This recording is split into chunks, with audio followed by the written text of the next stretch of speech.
último, para continuar con nuestra sección de mecánica de fluidos, vamos a hablar de los fluidos en movimiento, que pues es digamos que el tema antagonista opuesto a lo que estábamos viendo anteriormente.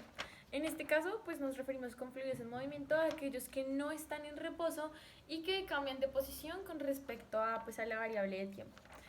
En él, pues no lo podemos ver aquí, pero podemos distinguir, digamos que tres tipos de fluidos en movimiento y vamos a ver con cuál de ellos nos quedamos para la aplicación de ciertos principios que existen pues apegada a esta mecánica de fluidos. El primer tipo que podemos encontrar es un fluido con flujo laminar, que es aquel en el que pues el fluido digamos que avanza de manera paralela y digámoslo que uniforme por capas. Y esto pues que genera una fricción entre los cuerpos que pues podemos traducir en una pérdida de energía y a la vez en viscosidad.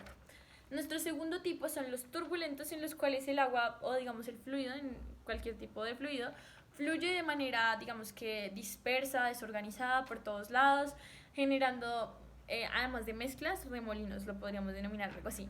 Y tenemos los que usaremos, o nuestros protagonistas del día de hoy, que son los fluidos ideales, que tienen cuatro características principales, y es que número uno, no son laminares porque no presentan viscosidad. Número dos, tampoco son turbulentos porque no presentan digamos que remolinos. Número tres, son incompresibles. Y número cuatro, tienen movimiento constante. Se preguntarán para qué nos sirven este tipo de fluidos en la mecánica pues, que estamos a punto de ver, o en la física que estamos a punto de ver.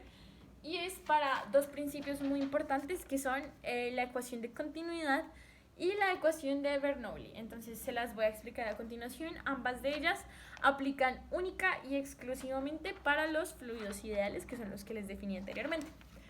Bueno, la ecuación de continuidad nos dice una fórmula muy importante, que es área 1 por velocidad 1 es igual a área 2 por velocidad 2. De nuevo vemos digamos que esa equivalencia entre un lado y el otro para hallar el equilibrio. Y además pues hay una fórmula importante, que es la del gasto, que involucra estas mismas dos variables, que son el área y la velocidad. Esto nos indica que área multiplicado por velocidad es igual al gasto que hay, que ya vamos a entender un poco más estos términos de gasto y todo lo relacionado a ello cuando veamos el ejemplo. Bueno, para este caso, antes de ejemplificarlo, lo definiremos como de manera conceptual y luego veremos como qué función cumple esto en una ecuación o en un ejercicio práctico. Definimos como gasto a la cantidad de volumen de fluido que atraviesa la región en determinado tiempo. También pues debemos tener en cuenta que al ser esta pues digamos que una ecuación también inversamente proporcional igual que las anteriores, se dice que a menor área mayor velocidad, y pues a menor área mayor, y a mayor área menor velocidad, para digamos que hallar esta equivalencia. Y lo podríamos digamos que ver como de alguna manera o tratar de graficar con este sistema, y es que aquí vemos que el área o el primer orificio por el cual entra el agua es mucho menor, y por tanto la velocidad va a ser mucho mayor para digamos que ser equilibrado con el siguiente por el área número 2, que digamos que se ve que es un poco más amplio pero tiene una fuerza un poco más leve, que logra pues generar el equilibrio en el fluido a lo largo pues de digamos de la maquinaria que tengamos.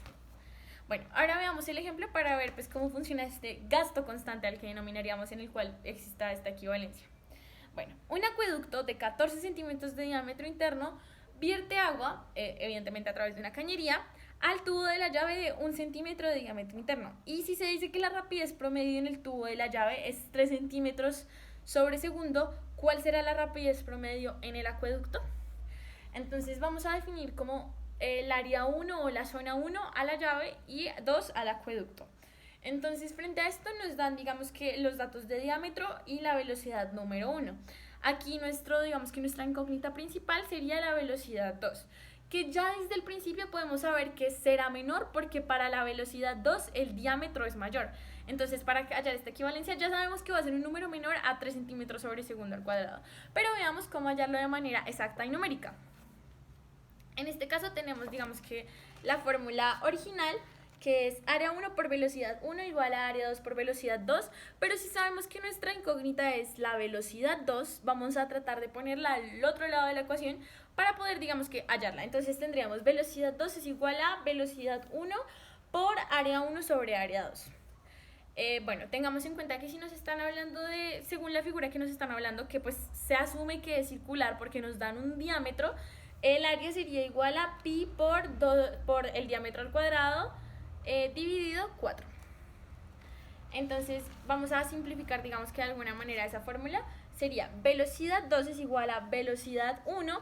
Cancelamos las unidades que son iguales. Tengamos en cuenta que el área, aquí está área 1 sobre área 2. Entonces va a haber una cancelación de las unidades que sean exactamente iguales, dejando solo aquellas que son diferentes y digamos que tienen un peso o inhiben en la gráfica. Entonces nos quedaría velocidad 2 es igual a velocidad 1 multiplicado por diámetro 1 sobre diámetro 2 elevado al cuadrado. Y cuando ustedes pues practiquen esto en sus calculadoras van a obtener un resultado de 0.015 centímetros sobre segundo, que pues es el equivalente de 3 multiplicado por 1 sobre 14, simplificando las unidades de centímetros cuadrados, que al igual que lo anterior son iguales, y obtendríamos entonces que la única medida presente para el sistema internacional para definir esta medida de velocidad 2 serían los centímetros sobre segundo, que fueron los únicos que no fueron cancelados. Entonces ahí ya tendríamos, digamos, que el valor de la velocidad 2 que nos permite pues conocer cómo funciona el fluido en movimiento en este sistema que pues es un acueducto. Y como vemos cumple la propiedad de ser menor que el otro, que en este caso era 3 centímetros, porque evidentemente al presentar un diámetro mucho mayor, como es la diferencia entre 1 y 14, este dato pues va a tener tendencia a ser menor. Y ahora conozcamos la ecuación de Bernoulli, que es la segunda que tenemos acá, que inhibe en los, digamos que en los fluidos en movimiento. Entonces, para definírselos de una manera muy resumida, diremos que se basa en el principio de conservación de energía y pues que no olvidemos que dice que la energía no se crea ni se destruye, sino solo se transforma. Y básicamente se basa en esto, pero aplicado a los líquidos o a los fluidos.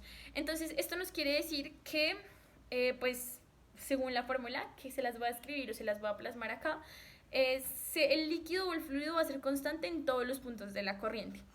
Que, bueno, ahora veamos qué nos indica la fórmula. Sería presión más un medio de la densidad multiplicado por velocidad 2 más densidad por gravedad por Y.